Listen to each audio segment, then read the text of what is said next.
Hey, I'm Alan at the Spokane Plant Farm. You might have received in the mail this week an order of orchid cactus. And I notice on this one here, we actually got a bud that's forming.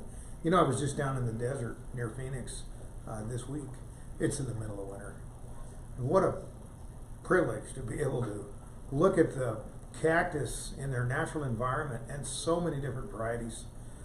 Experience the temperate climate while we're here in Spokane and we're having a snowstorm right now.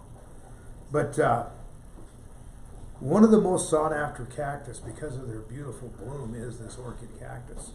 So how do you propagate it? That's the question. You know, it's a lot like other cactus in the fact that it's going to require some moisture against the pad or the stem until it roots, and then it's probably going to be a plant that doesn't want to be watered all the time. But to get it started, the first thing you're going to, as you get this plant, it's going to come and it's already going to have been cut for a few days. But I wouldn't get in a rush to propagate it. I would wait a day or two. Make sure that the plant itself calluses over where it's been cut, because that's the greatest place, the chance for rot or some kind of disease to enter into the plant is where the injury is.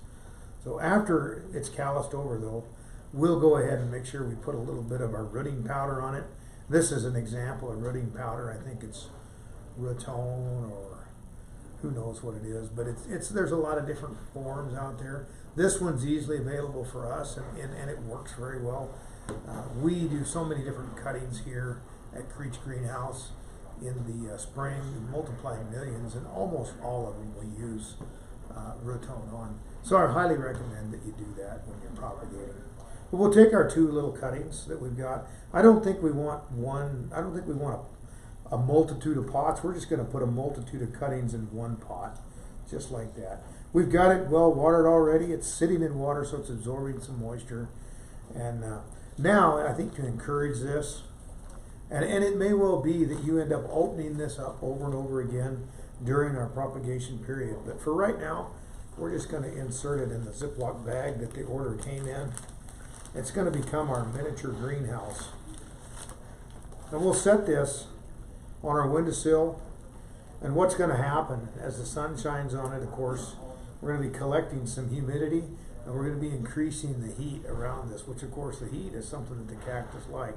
If you get a lot of moisture in this, then just open the bag up a little bit and let that moisture evaporate out.